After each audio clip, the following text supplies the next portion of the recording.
Hello, friends. Uncle Marv here, and today I am bringing back a guest that I would love to say I was trying to get her for a while, and she was super, super busy, but that's not really the case. But nonetheless, I am here with Lori Saitz, and it has been quite some time since I've had her on the show, and we are going to talk about a lot of things. But first, let's get to this. Lori, welcome. Thank you. Thank you. You know, I will always carve time out of my calendar for you. Well, thank you very much. You don't have to lie to everybody. I'm not lying. So those of you that have heard her on the show before, Lori owns a company called Zen Rabbit. And when we last talked, we talked about a couple of things based around the attitude of gratitude. We talked about the life of digital nomading. And I believe, was it the end of 24, beginning of 25, when you decided you were going to stop nomading? Yes. At the end of October of 24, I parked myself in Charlotte, North Carolina. Oh. And first I thought, okay, what was it that got you stuck there? Now, we've talked since then. I don't want to give the listeners an idea that we haven't talked since then. You actually stopped by the office for a quick, I don't know, was it a brunch meeting? We didn't eat or anything, did we? No, I stopped by, but I don't remember when I stopped by your office. But we had like what they would call a girl dinner. Which was like a bunch of appetizers and snacks. Yes. Because Kim hates when people show up and we don't have something out on the table. So yeah, we had the finger foods. Mm-hmm. All right. So let me just start by asking, what do you feel comfortable telling the listeners that you've been doing since we last spoke? Well, let's start with, you're right. I was nomading for a little bit more than a year. Because I had been living in Northern Virginia, the DC metro, and I knew I wanted to leave there, but I didn't know where I wanted to go. So I was nomad lifing, cat sitting, house sitting, mostly cat sitting, all in different places around the southeast part of the US to figure out where I wanted to live. And Charlotte wins.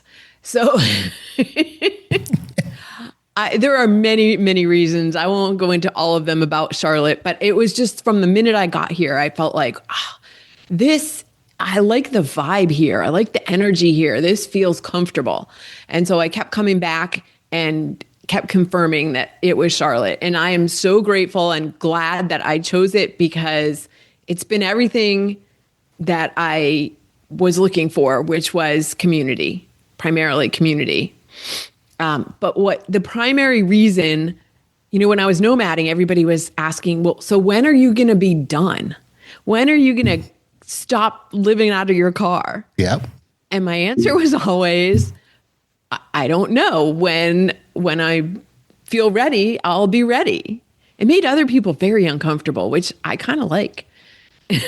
Yes, it did. And of course, it's the joy of not knowing where you're going to be a month from now, 2 weeks from now. That would probably drive people nuts.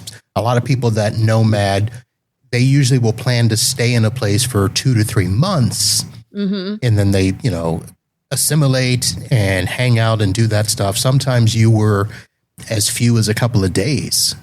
Right. I really made an attempt to be someplace for at least a week, possibly 2 weeks. I didn't like to do just a few days, but yeah, there was a lot of uncertainty, and that was part of the beauty of it. Like learning to live with uncertainty, because that's really essentially how life is. You really don't know what's going to happen from day to day. You think you do, but then life throws in a wrench and you just don't know. Yeah. So we're going to be approaching this podcast from two perspectives. One, the health perspective, because in my mind, that sounds unhealthy, being out on the road and not knowing where you're going to go. But from the other perspective, from the IT side, not knowing where you're going to go, you have a business where you've got to communicate with people on a regular basis. You've got to have, good internet. all the time, a good space around you, because if I remember, most of your videos, I mean, all of your training, you're doing video, so you've got to have a good background and sort of stuff like that. So two different perspectives, but same story. Yeah. Yeah. Well, the part of the reason I could do the nomading was because I can work from anywhere as long as I have my laptop and, like you said, a strong internet connection. That's pretty much covers, unless I'm stuck up in the mountains. It's, I had that. Yeah. So from the tech side, let's talk about this. Your business now, Zen Rabbit. Now you've done a little bit of a change since we last had you on the show, but going to your LinkedIn page, the first thing I saw threw me for a loop because it says creating internal podcasts for leaders who care about amplifying culture and breaking down silos. Yes. So you are a podcaster. I should let people know, if you've not listened to any of the shows, Lori is a podcaster. She's been doing it for quite some time. But what made you decide that doing it for companies internally was the way to go? I was thinking about what brings me the most joy. And as you said, I host my own podcast. We're coming up on 5 years. It's been over 200 episodes. And I love hosting my show, hosting guests on my show. It's called Fine is a 4-letter word. It's a passion project. I don't make money from hosting my podcast. I don't have sponsors yet. So I was thinking about how can I do more of this and still pay my rent? So that's where I came up with the idea of, a lot of multinational companies, Coca-Cola, Deloitte, P&G, they all have internal podcasts. But when you talk about an internal podcast to a mid-sized company, they have never heard of such a thing. And essentially what it is back in the day, we used to have printed company newsletters. Do you remember those? Yes. Yeah. So this is the modern, updated version of that. It's a podcast for employees. It's a way to help the C-suite streamline communications and deliver information without having to go through 5 layers of management. It's a way for employees to get to know each other on a more personal basis so that they are more willing to collaborate and break down silos. It's a way for people who don't have client-facing jobs to understand better how the end user benefits from what they're doing. So it's really a way of bringing people together to connecting or for connecting, building culture, connecting, building community, and helping people understand that where their value is. Now, from the tech perspective, I think when we've talked to our companies, let me rephrase that. The phrase is said that everybody's got a podcast. Mm-hmm. So from that perspective, I would imagine that most companies have tried to do something internal, whether it's video meetings, Zoom calls. One of my clients is big enough, where they've got monthly, conference calls and they've got their video and stuff like that.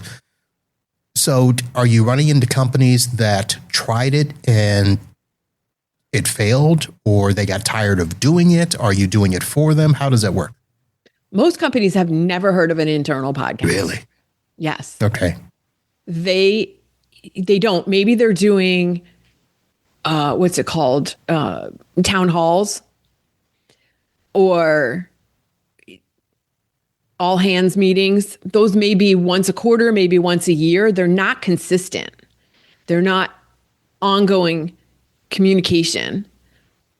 And yeah, it's kind of a new concept. I mean, everybody's heard of a podcast, but most of them haven't heard of internal podcasts. And when I say mid-sized companies, I'm talking about 250 to 2,500 employees, let's say. Because at 100, everybody kind of knows everybody. Once you start getting to 300, 500, 1,000, corporate culture starts getting diluted. People don't know everybody. Not everybody has been in the break room with the CEO having pizza for, a Friday afternoon. So when that happens, my first thought is the basic podcasts are going to be things about human resources. Everybody's got to wear their proper underwear or something along those lines. Oh my gosh. Do you have to tell people in companies that they should be wearing underwear? What companies? Oh my gosh. That's a really dysfunctional company. It is. But I'm thinking what types of things outside of, HR, maybe the CEO wants to get on and, give an update, for the quarter or the year. And how do you get them to stay on some sort of regular schedule? Who does all that? Who does the content? Is that what you do for them? Yeah, I have a turnkey offer.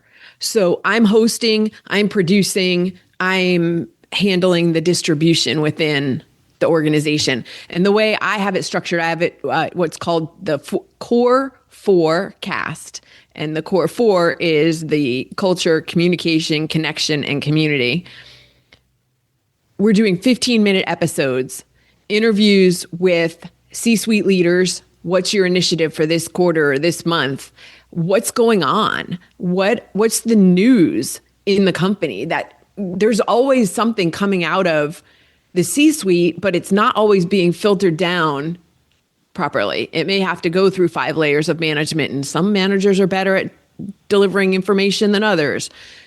So it's interviews with employees so they can get to know each other on a more personal basis. What I'm proposing is a weekly podcast that is the place that people can go for whatever information is going on within an organization. And a lot of organizations are going through transitions right now. Maybe they're acquiring or being acquired, or there are layoffs going on. Whatever's happening, there's a lot of transition. And when transition's happening and they're not getting true, honest information from leaders, that's when rumors start, and that's when drama starts. And I imagine that this works really well for companies that have a lot of remote employees. Yeah, remote, or even when you are within the same, even if everybody's working in an office with 500 to 1,000 employees, you don't know everybody. You don't always hear everything. Right. Now, do they have podcast parties at offices that do have a bunch of people? Like, are they throwing it up on the big screen in the conference room or the break room, or are they all listening to it at their computers? Have you heard any feedback? I haven't heard of anybody having podcast parties. The concept of it is that you can listen whenever you have 15 minutes. Right. So that you don't have to all be on a Zoom call at the same time when it's actually happening, if it's live. And it works great for companies that have people in trucks that are not in front of a computer every day, all day. It works great for people who are maybe in manufacturing, again, for the same reason. And those 15-minute episodes don't take up a lot of time. They're easy to just plug in, listen. Even if you're listening at 1.5 speed, then what is it, 10 minutes? So, all right. Well, that makes a lot of sense in that regard. And I know that from the tech perspective, a lot of us probably have clients that this would be great for. So I imagine that one of my listeners at least will reach out to you and say, hey, can you help me do something, or can you do something for me? Now, you mentioned that this works better for the larger clients. In our space, enterprise is basically 200 and above. Mm-hmm. Is there anything that works for the smaller companies?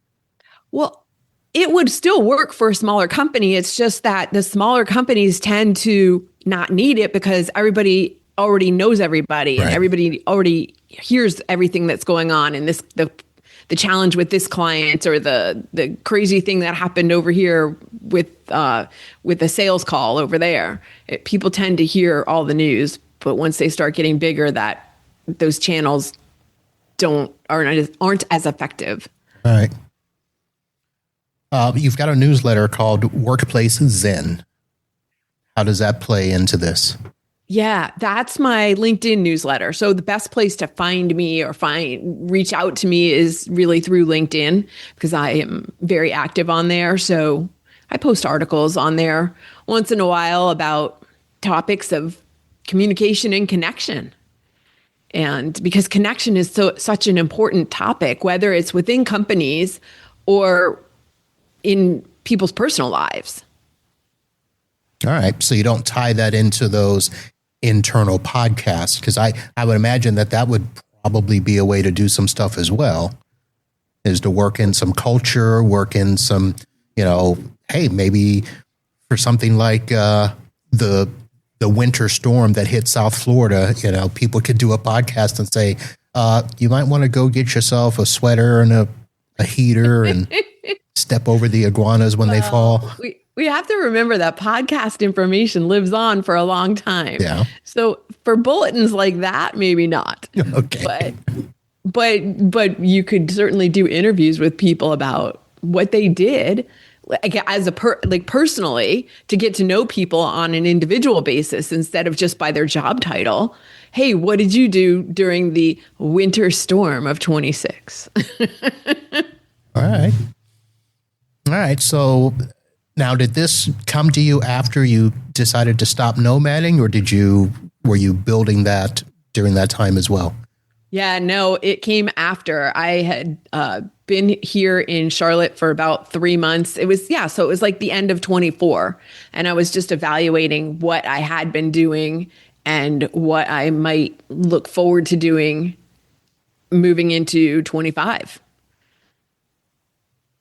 All right. So how much have you shifted away from what we last discussed on our show about, the attitude of gratitude and, helping people to connect?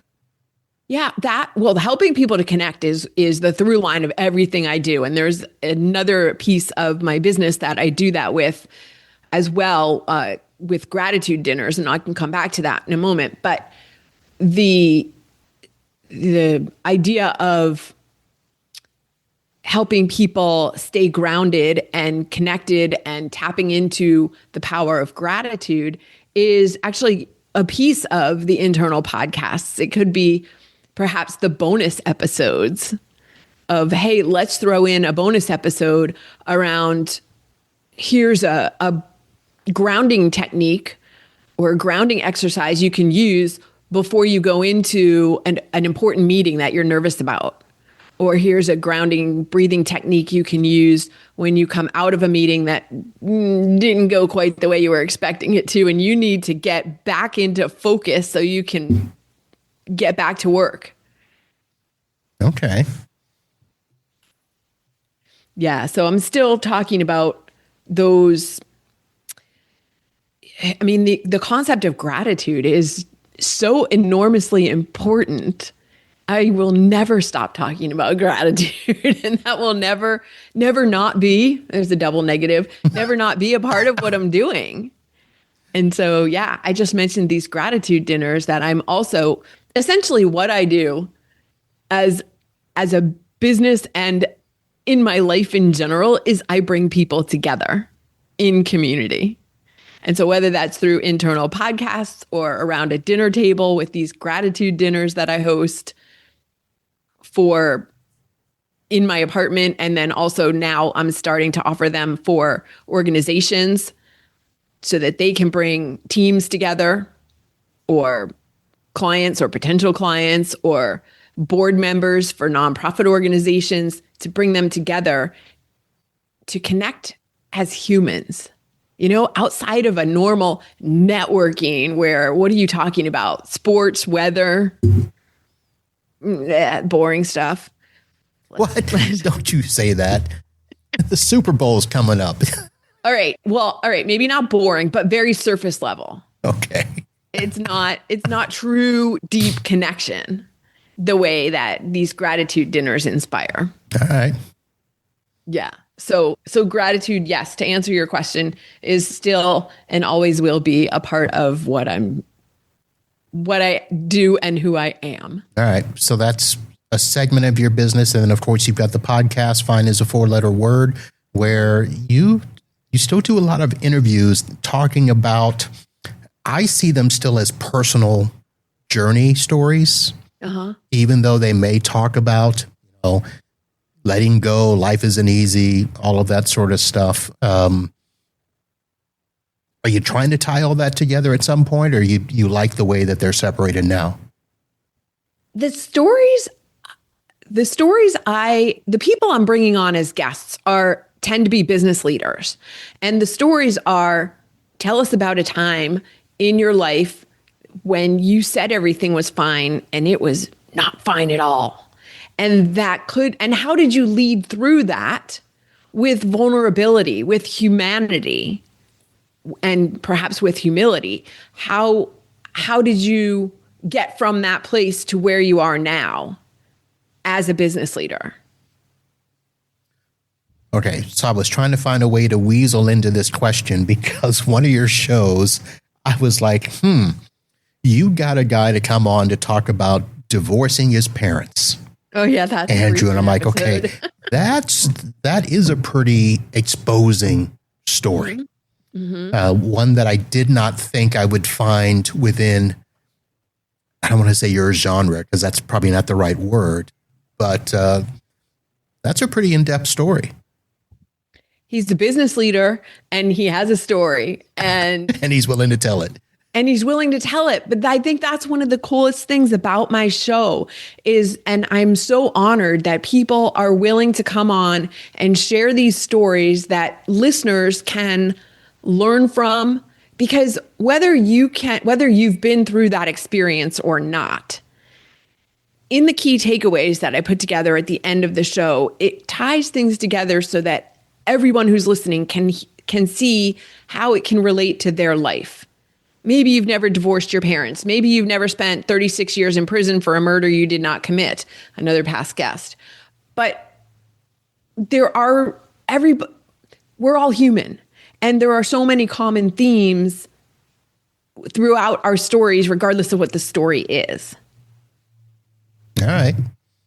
Now, even though these stories are a lot personal, all of that, you still want to really talk about connection and bringing people together. So help me understand how all of this ties into that. I mean, when we talked about gratitude, it wasn't from it wasn't from the point of view of connection. It was just, let's live life. Let's talk about, when things aren't fine, let's stop lying to ourselves, but now it's all about, the word that keeps coming to my mind is koinonia, which is, I don't know if you know that word. No. That's one of those biblical terms for community. Community. Yes. Well, even when I was talking about gratitude back the first show or the second show, it was about connecting with yourself and understanding who you are and finding gratitude within whatever it is you have going on in your life. And I think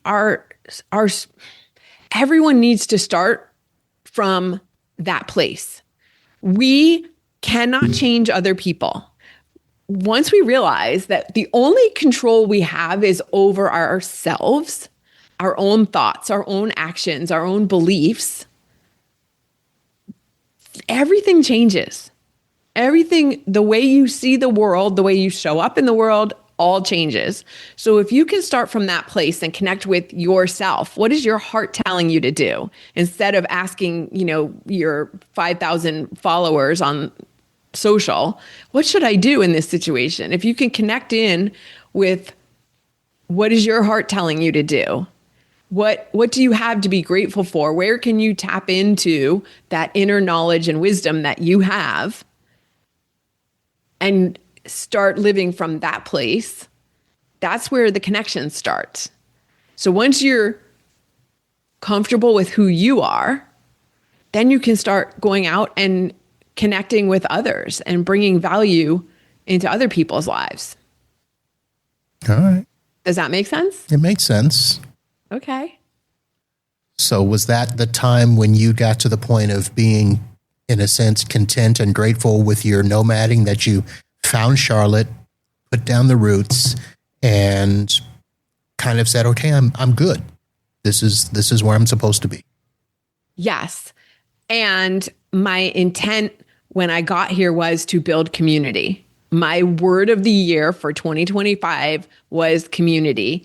I came into Charlotte with full intentions of building a community. I knew like 2 people when I got here. And after that year of nomading where you live somewhere for 2 weeks, 3 weeks, 6 weeks, you don't really belong anywhere. So I wasn't part of a community. So I was so desperate isn't the right word. It's not, that sounds really dire, right? I was very hungry for community and connection. And I came here with the intention of building that. And that's what I did. Yeah. I integrated myself into a lot of different places, a lot of different communities within Charlotte, and started building my own. So we talked about when you nomaded, you left a life before. Yeah. So how many people from before stayed with you throughout the entire nomad life and are still a part of your community, even though they may be, far away? That's an interesting question because several of my closest friends are not a regular part of my life anymore. I'm not the same person. Right. And so some of those connections are, they're not as relevant as they used to be. Okay. That's a good way to phrase that. Cause I was going to ask you, was it something where you were okay with it and you're like, you realize that, okay, you know what? I don't need that anymore. That's not where I'm at. Or was it them on their end saying, hey, you're not Lori anymore to us? It's kind of a mixed bag. Some of it has to do with things that they were going through, that it wasn't that either party just decided we're not in touch anymore, but like we were both growing in different directions. Right. And so that connection kind of just faded away.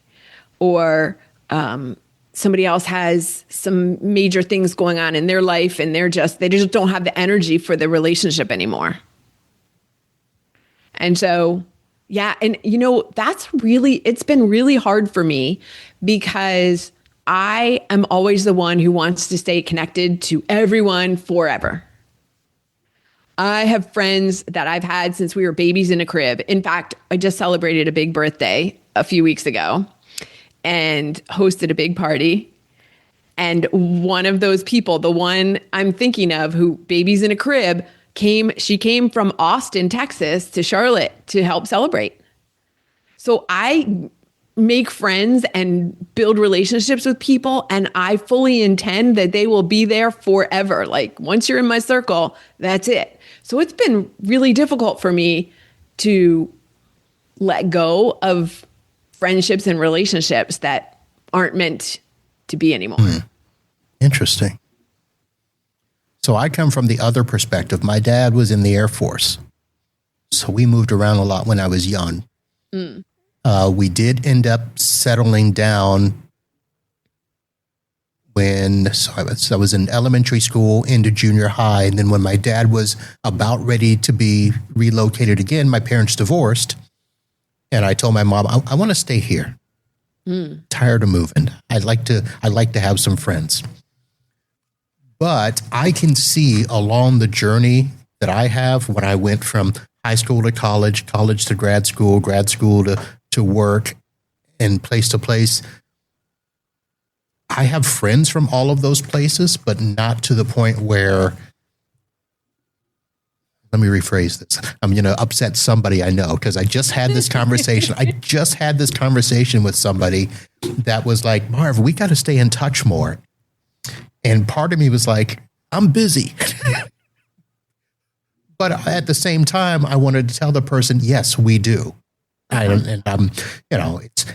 want to apologize for being busy, but I also don't want to make the person feel like I don't want to hang with them, if that makes sense. Mm-hmm. Yeah. Well, these relationships are two-way streets. Yeah. And sometimes at the same time, they're two-way streets. Sometimes one person has to take the initiative to maintain the bond. And typically that's been me. And that's okay. I get it. Like my college roommate has said to me at many points since then how grateful she is that I make the effort to stay in touch as well as I do with her. In fact, she works she's in the foreign service, so she works at different embassies around the world, and right now she's posted in Tanzania, and I went to visit her in August and September. This is because why not? Yeah. Okay. There was an opportunity to go, and she's there, and I had a place to stay, and sure, let me go. All right. So it's I get it. I was the person that made the effort. You talked about newsletters before. So let's see. So it was in college or a few years after, I actually wrote a newsletter for several years and started Uncle Marv's paper. Was it once a year? Was it like a holiday? It was, I think I tried to do it quarterly. Okay. Because I think at one time, I called it Uncle Marv's Quarterly. Okay. and it was a before Facebook really got big, it was really a way to stay in touch with people. Hey, let me share your story through this newsletter and stuff. And we had to write it, print it, mail it. Yeah. And then I finally got to the point where, okay, I'm going to email it now. Yep. And I forget what happened, why it went away, but I think Facebook, once we got to the point where we could see each other online, yeah. I'm like, the paper doesn't make sense anymore. But it was cool. And somebody actually showed me they have kept all their papers That's so in fun. a binder. That was pretty cool. That's so fun. Well, this all ties into that whole idea of community that you and I were talking about before we hit record, and how important it is to health. Yeah. Being part of a community. There have been studies done that show that the most important factor in longevity is not how well you eat or how healthfully you eat, although that is important. It is not whether you are otherwise healthy. It's not heart disease. It's not cancer. The biggest factor is connection. How connected are you to other people? Connection, and I would add purpose. Yes. I mean, why are you getting up every day? Why are you doing what you do? Mm-hmm. Do you feel a part of something? Do you feel needed, wanted, or do you have a drive to do something? Right. And when people are part of a community and they are connected to others, my belief is then that they have a sense of purpose that they wouldn't otherwise have.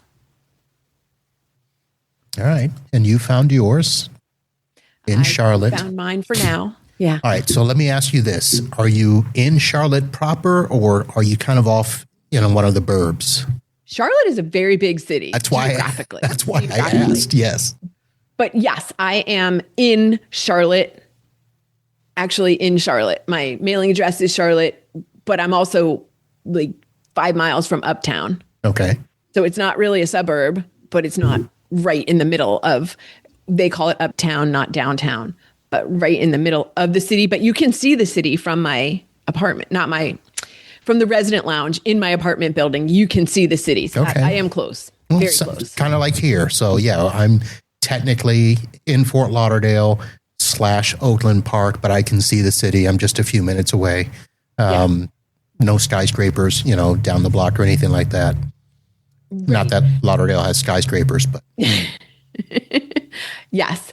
And so I would not say I am in a suburb necessarily. It is Charlotte proper. All right. Yeah. Is there anything that you miss from nomading? No. Really? It was a fantastic experience. I loved it while I was doing it. And it gave me an opportunity to meet people that I had only known online, to have, like you and I had the opportunity to meet in real life, in person. So I did appreciate being able to do that. And the uncertainty, we talked about that. I don't miss that. I didn't dislike it. It's hard. It is hard to do. Yeah. And so I do appreciate now having my own home and having a place. I call it my nest. I appreciate having my own nest and being able to come back and sleep in my own bed. One of the biggest factors, I'll be vulnerable here. One of the biggest factors of why I decided to stop nomading was that my dad passed away in August of 24. And I was there with him in South Florida. And afterwards, after the funeral, the thing I most wanted to do was come home and sleep in my own bed, but I didn't have one. And that's what started me thinking, okay, maybe the time for this nomading is over. And maybe I'm ready to find where I want to park myself. And it still took a few more months before I decided definitely Charlotte. But that was a factor. All right. Thank you for being vulnerable. Yeah. So for people that want to reach out to you, we talked about the internal podcasting. Is that something where you're okay with businesses reaching out to you? Do you need introductions to people? How can I help? Sure. People can certainly reach out to me directly. I am happy to have conversations with anybody about internal podcasts, about hosting gratitude dinners, about bringing people together in any form. If somebody has a great story to be on the podcast, on Find is a 4-letter word, reach out to me. So yes, find me on LinkedIn. That's the best place. Introductions. Always happy to take introductions to C-suite, C-level business leaders especially in mid-sized companies, but even smaller if in terms of bringing teams together, whether it's through internal podcasts, like I said, or through those small group intimate dinner settings. All right. So I know I pretty much dominated our conversation with questions and stuff, so I'll give you the opportunity. You're the interviewer. It's your show. You're supposed to ask questions. I know, but I like it to be interactive stuff. So I thought it was interactive. It was interactive, but I like for you to be able to, you're a podcaster, you're used to asking questions. What do you have in that head of yours? I asked you this earlier because you have a Buc-ee's cup behind you, and this show is about health, and Buc-ee's is nothing having to do with health. and I told you the story. Well, have your listeners heard the story? No. Well, perhaps they're interested. So, okay, here's... You just asked me to ask a question. You did. Here it is. You did, and I'm going to give you the answer. So first of all, I never, ever had an interest to go to Buc-ee's. Kind of like I never had an interest or an attraction to Wawa. Yes. So Wawa is huge down here all of a sudden, and it's one of those where people go to Wawa for lunch. Yes. And my thought is, why would you go to a gas station for lunch? They do actually have very good tuna sandwiches. Okay, there you go. So it still didn't attract me. But apparently in the Midwest or some other parts of the country, Buc-ee's started in Texas. Is the deal. And I just always assumed it was the Buc-ee's hair care tire, the Walmart of gas stations.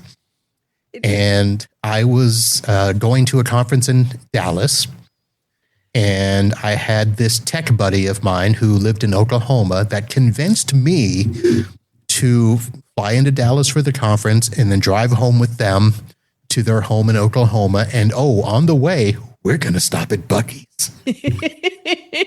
That was their ultimate goal, was to get you into a Buc-ee's. I don't know if that was the ultimate goal, but we did end up seeing, I think, 3 or 4 other conference attendees at the Buc-ee's. Wow.